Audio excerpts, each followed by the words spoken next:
What's going on, guys? On the last video I did based off scuffed up, look at that. Besides the point of the card sleeve being scuffed, I did mention something about taking the runic package out of For Hire Spright, and I did do that, and I've been experimenting with a few things.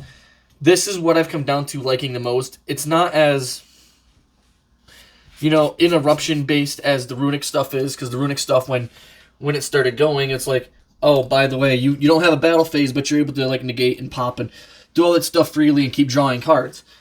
Now, the point of this deck is basically to put up put up the same amount of negates that you would with monsters, and also have the ability to pop and still draw cards into hand traps, on top of also being able to swing and deal battle damage, which I was saying that that's a big problem with the runic package, is that when it comes to being able to swing and deal some damage, it is very hard to be able to do that, especially with Spright being an engine, even if it's small or not, to be able to deal massive amounts of damage in one hit, sometimes even OTKing. And as you guys can see, it's just an extra deck and main deck today. I don't have a side deck going on because I'm still working on a side deck. I want to try to interpret Gamma Burst and Pixies into it, which is by itself an OTK with Sprites with Gigantic. But we're just going to go ahead. We're going to just do the Spright cards first, and then I'll discuss them all. So we're going basically back to how the deck used to play. Running more Spright cards. Excuse me. More interruptions. And the ability to try to be able to play through hand traps and most interruptions. Now, the part where this deck falls still is if you just open Spright and you don't open any of the For Hire, if your opponent opens oh, bless me again. If your opponent opens like two forms of interruption, but one of the interruptions is removal, you'll have a very hard time going first. Going second, you can play through multiple negates, because you got cards like Smashers, you got cards like Red, Carrot that they ultimately have to deal with. But this is what I would generally run in a normal Spright build. So when I had the runic package, went like this, and then I cut out a Red and I cut out a starter. These weren't here. So Smashers is good. It's really good. It's an imperm dodge, actually, which is actually another card in here that's an imperm dodge and works really well at it. But this dodge is imperm because imperm targets, and then it negates the effects of monster face up on the field, but it leaves, and then, whatever. So Smashers is good. I used it earlier to get my blue off field to be able to still do stuff, because I used starter to summon blue. Smashers to get rid of it off, try not to get impermed. So that was it, because my opponent went first, and yeah. And double cross is good. Say, if you open starter smasher, and a way to keep playing, you can set double cross, and this card is a game winner, shall I say, because it's another form of interruption where it doesn't target, or it does target, but it attaches monsters to your XCs or puts it in a link zone or whatever, which is also really good because your opponent's playing a deck with different types than you, like they're playing Pearly or whatever. Then you're able to steal their cards and be able to use it for your For Hire stuff, which is also a very good part of the deck, which I'm going to reveal now. With 3 Rex comes 3 Dig. Dampa, Beat, Raphael, Mayhem Rookie. This is how it was beforehand, and I'm not changing it. Except I got the Fossil Rares. The Fossil Digs is Secret Rares.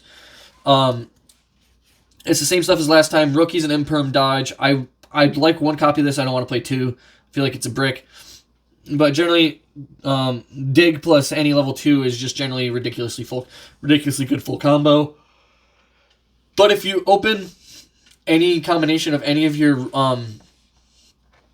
For Hire monsters or Fossil Dig, minus Raphael, so if you open Beat, Dampa, Rex, or Fossil Dig in a combination with themselves, minus the Rex and Fossil Digs, you're generally able to go full combo and also do Spright combo on top of it, which is what I was struggling to figure out with the For Hire Spright build, because you can set up the Raphael negate, you can set up a Dampa pop, you have Falgo on board to draw 3 based off of pops, and then you can set up a Sprint, which can detach and return to hand.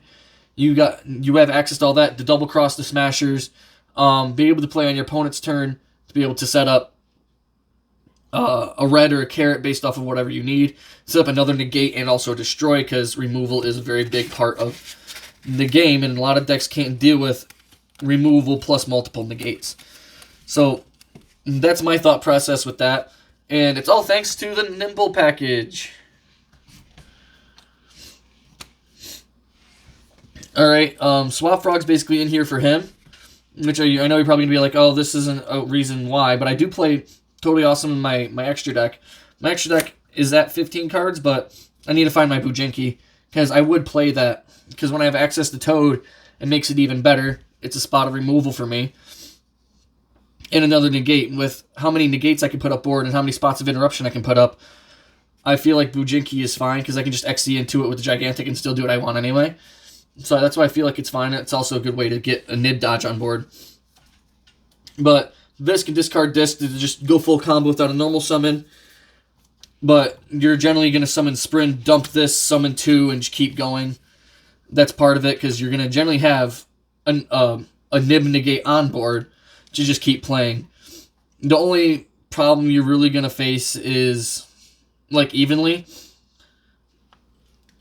That's, like, the only problem you're really going to face. But you can have enough negates to deal with evenly in other cards, because your opponent's probably going to try to bait you. And going, if they know they're going second and they're siding, they side in evenly, you're going to have a problem. But if you can keep a for hire monster in graveyard, a for hire monster on board, and say they have 2 cards on board, and something else, you should be fine. So this is basically the package. And to also make sure I get this point across, Aqua, Beast, and Fish. So this plus this. So if I use Swap Frog, pitch Angler, summon itself, and then Angler summons out 2 Beavers, this is a for hire extra deck monster. Just to clarify another reason why it's there, because, you know, that's the point of the deck. Bring out multiple different types. Alright, and then this card's actually ridiculous, one Soul Scissors. I've actually drawn this playtesting and been able to get it into the graveyard. Right? So when I pop off of Dampa, it special summons back with a chain block. So I can go Rex effect, banish, special summon back. Yep, you got anything on New Chain? Here, I got mandatory. Do you have anything that you have on mandatory New Chain for Chain Link 1, 2? No? Okay. So Chain Link 1, Falgo. Chain Link 2, Soul Scissors, because this is mandatory. Because special summon itself back.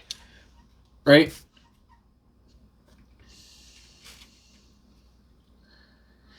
Alright, and then you draw 3 cards. And then New Chain Soul Scissors is mandatory again to get rid of yet another card. That's why I put this card in here. It's actually ridiculously good. And I feel like that's probably going to be used in Spright builds a lot more often. Now as for hand traps, we don't play too many of them, but 3 Ash, 2 Nib, 2 Crow, 1 Called By. This has also been a card I've been thinking about throwing on the side, is Nib and taking some cards out of the side. But Nib is really good for you going second, that I just haven't taken it out. And I just have a problem, because I always see this going first, and then going second, I don't see anything that's really important to me. Like, I don't see this going second, I always see it going first. That's my problem. DD Crow is good. Not only is it a form of interruption, but you can normal summon it. Use Rookie to tribute it off and get another card on board. That's a level 2.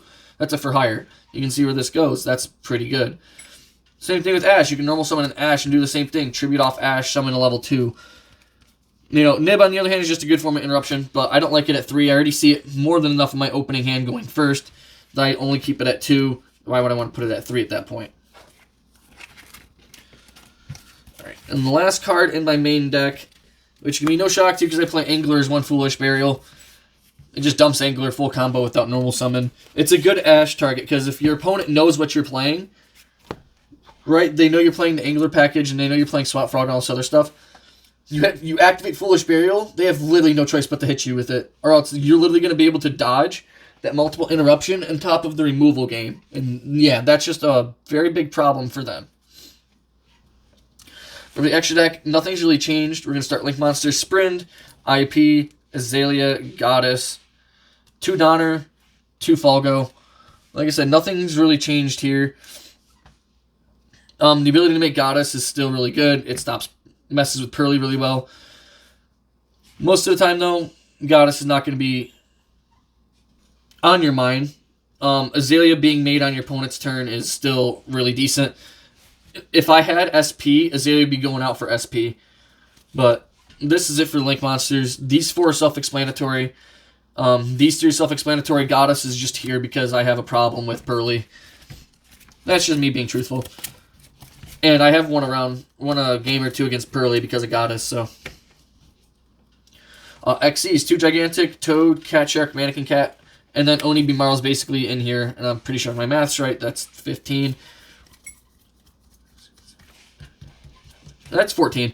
So I have 1 spot left for the Bujinki when I find it. But we're taking out the runic stuff, so this is a lot of damage. Gigantic plus Cat Shark is a lot of damage. This is 32 summoned under a Link Monster. This makes it 64. And then Gamma Burst increases it by 14, so that's 78, and then it gains whatever attack your opponent's monster has in the Cat Shark's game.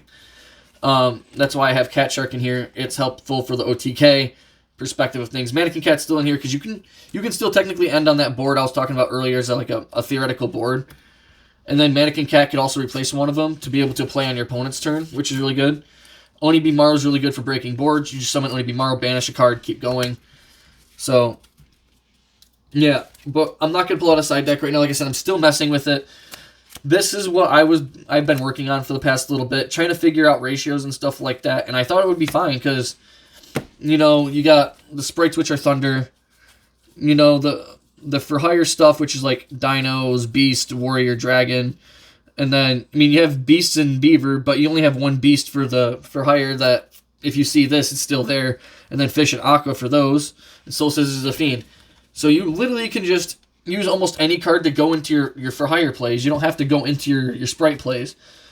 You know, if you do your for hire plays first, you can still go with the sprite plays and have a negate on board using the for hire stuff. But let me know what you guys think of this deck. Like I said, I've been working on it for a little bit. When we opened the case, I was still working on it. I played Branded that week, which really hasn't been changing. So, yeah, let me know what you guys think about it. I'm going to try to play test it with it this Sunday. I didn't really want to go to locals, but I'm going to go to locals and play with it a little bit. See how it goes. I got to really just like try to shuffle it good because I've been having a problem with drawing a whole bunch of the same cards. So I'm going to try to shuffle it good and let's see how it works at locals. Hope you guys have a good day. See ya.